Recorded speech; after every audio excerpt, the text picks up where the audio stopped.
He is the pride of Toledo, Ohio, now charged with making sure the Chicago Bears get back to that parade route down Michigan Avenue. He's the new head coach of the Chicago Bears on the Mercedes-Benz Vans phone line, Matt Eberflus. How you doing, Coach? I'm doing great. How you doing? I'm doing better for talking to you. Let's start our chat, if you don't mind, hitting the Wayback Machine. Is it true that one of the coaches you played for when you played football at Toledo was Nick Saban? Is that a true story?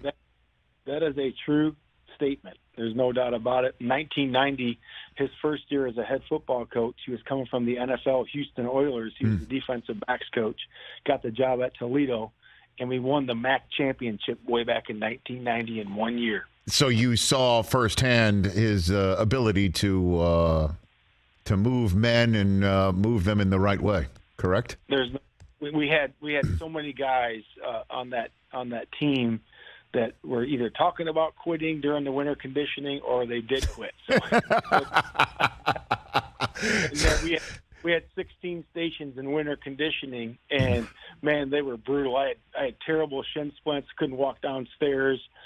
But I pushed through it. I ended up being the starting linebacker. I was all conference that year, and we had a heck of a year. We ended up being MAC champions. So he put his stamp on things, in other words. He put his stamp on it was great for me to be able to see that because that really helped me, when I was either turning the defense around or, as I'm going to do now, turning the Chicago Bears around. That really helped me as a young man to be able to see, and really live how he did that.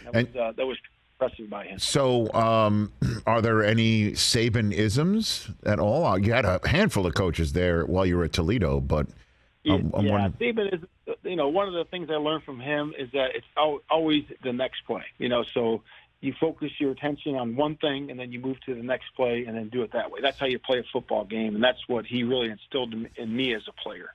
And so you got into coaching in the NFL after having some time in college. And was it Eric Mangini who gave you that first pro job in Cleveland? Is that how it happened?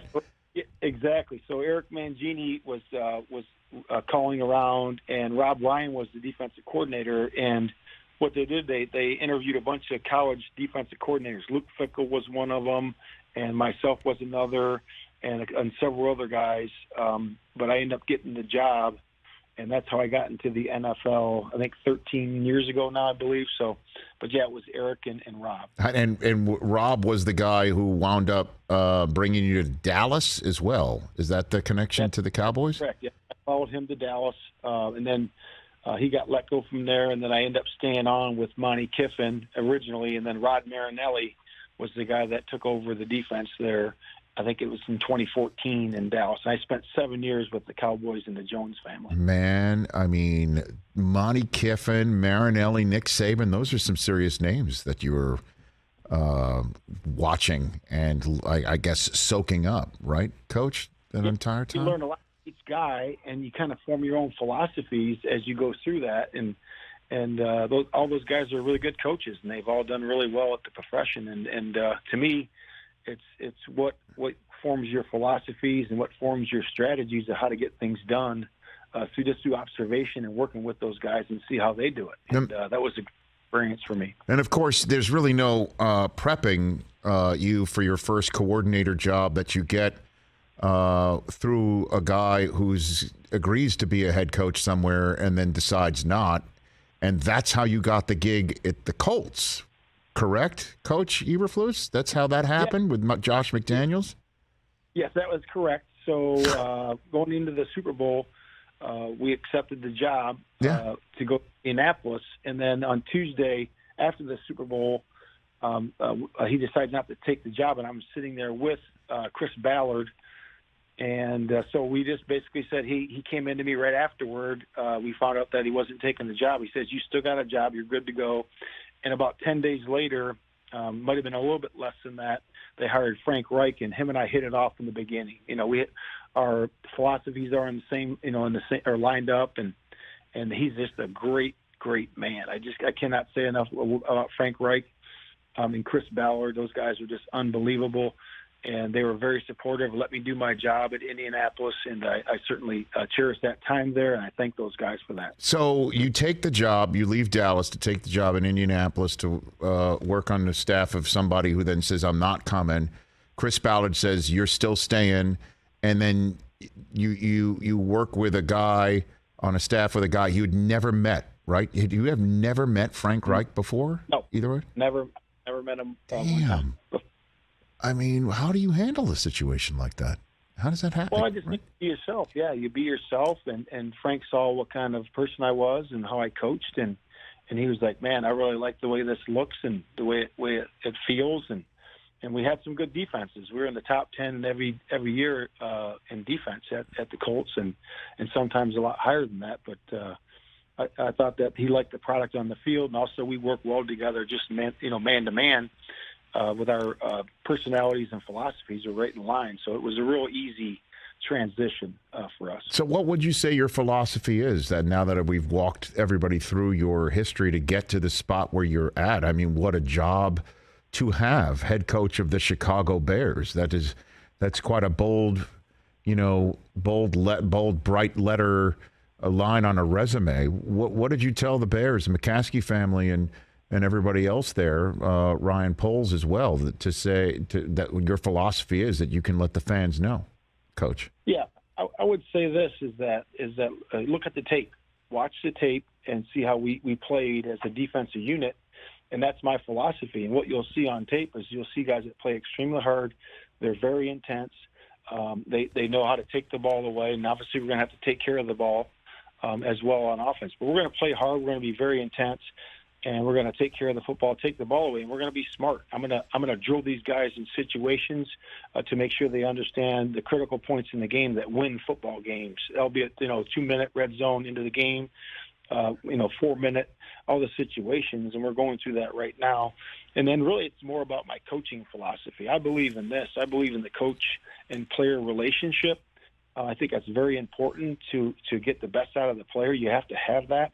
And how do you do that? Well, you do it really in 4 different ways. You model the behavior you want to see as a coach, and then you do that with the player, and the player does it for everybody else. And in that, as you model, you inspire guys. You inspire them to act and to do right and to work extremely hard, right? And then you challenge. The next thing is that you challenge guys. You have to challenge them, and how you do that, you do it in a respectful way. So you model, you inspire, you challenge. And then at the end of the day, football's hard, and it's difficult. And the last thing you got to do is you got to be able to encourage. You got to be able to encourage yourself to keep going and encourage others around you. So that's really my coaching philosophy, and what the product you'll see on the field is what I talked about, the hustle, the intensity, and then taking care of the ball and being real smart in situations. So that's what we talked about, and that's what I've done throughout my career, and that's what we're going to do here at the Bears. Matt Eberflus, head coach of the Chicago Bears, here on the Rich Eisen Show. So we just walked through your history, and obviously it's on the defensive side of the ball, and you said look at the tape and see how we play on defense. Many Bears fans are concerned about the other side of the ball, though, Coach. I don't think I'm telling any tales out of school about how Justin Fields is the hope for so many there in Chicagoland. What is your plan for him now, Matt Eberflus? We went through phase 1 and phase 2, so we've had a lot of classroom work with him, and we've been on the field for the voluntary minicamp, and then we're just starting OTAs, and we have about, including mandatory minicamp, we have about 10 or 11 more practices to go, and he's just doing a really good job. But to answer your question, is that we're going to build this offense around him, his skill set, and part of that is being able to acquire the skill set and fit it around him also, and that's the most important thing. What can he do, and what does he do well, and then let's enhance that. And that's what we're doing. The offensive staff is doing a really good job. We have a great offensive line coach, Chris Morgan, paired with our offensive coordinator, Luke Getsy, who's got a really innovative mind. He comes from that Shanahan, Kubiak tree of the wide stretch zone and the play action pass, and the whole thing's built off of that. And if we run the ball really well, which we will because of our line and the way we're going to operate, we're going to be able to really open up a lot of windows for our quarterback. And the system is really quarterback friendly. It's been quarterback friendly for a lot of years. It's won Super Bowls. And you can see what it did last year for even like Stafford. He gets in that same system, and, man, he just takes off and really flourishes in that system. And the second year for a guy like Justin Fields, he's just going to take off and do really good things and improving this year and setting our foundation for the Chicago Bears. Well, I mean, Coach Eberflus, I deal in the world of narratives and hear many of them, and they cross my ears, whether it's people calling in or me talking to observers or just hearing from Bears fans. And the general sense, though, is that despite the plan that you may have for Fields, that the roster isn't there yet for him to succeed. And the general sense is he could get seriously hurt in the same way he could not finish last year. Now, obviously, you can't worry about that. That can happen on any snap in the NFL. But how do you respond to people saying that you're still not ready for Justin Fields to succeed on the field right now? Well, I would answer that by saying this, is that, hey, we're building a foundation here. So what we do, how we do anything is how we do everything.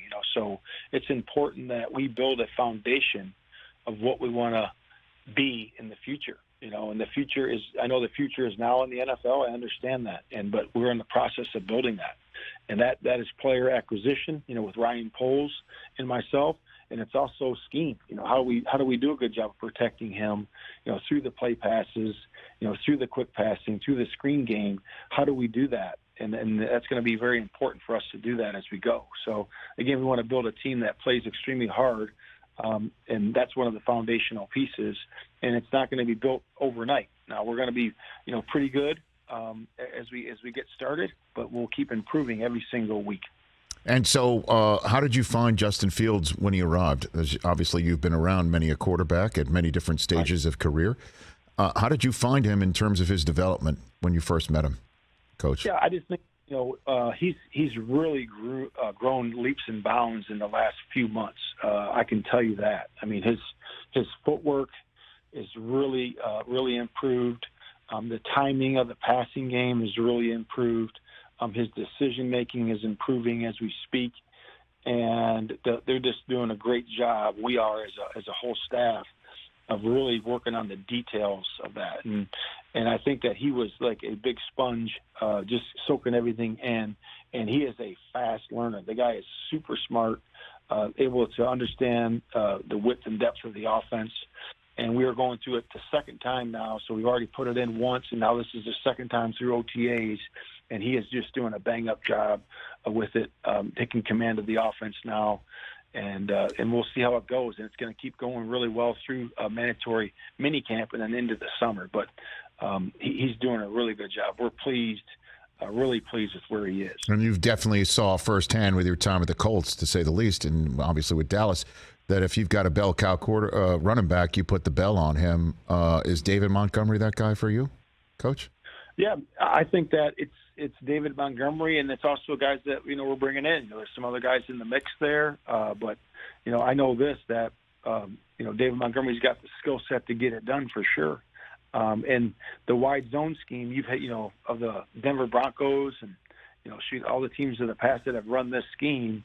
There's been many a running back get over 1,000 yards in this scheme, and so we're excited about that part of it. We're excited about the offensive line, how they're progressing too. All right. On the way out the door, Coach, I'm going to give you a piece of red meat to chew on or do what you wish. Lovie Smith, one of your predecessors, was asked about the Green Bay Packers when he first took the job, and he's like, we're going to beat them.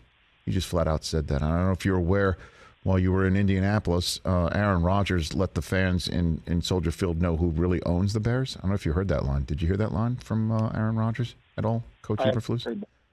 No. Okay. He said, "I own you," is basically what he said. How do you, what's your sense on that rivalry, Bears Packers, and how you're going to handle that? I think it's a great rivalry, and if you go back to the old days, with Lombardi and Hallis, and what I know about those two gentlemen, okay, is that those guys were good friends, and they understood the rivalry and they understand what it was about. And I understand that it's a historic rivalry, and we're going to treat it as that. And we're excited to get to play those guys twice a year. Okay. So just remember when you hear that line from Rodgers being said to you, maybe at a podium, where you heard it from first. I'll let you know about that one. I will say this. My dad used to say this to me all the time. We will see.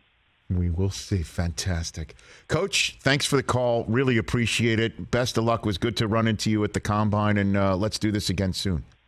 Okay. Thanks, Rich. I appreciate you, man. I look forward to seeing you again. Right back at you. That's Matt Eberflus, the new head coach of the Chicago Bears, right here on the Rich Eisen Show.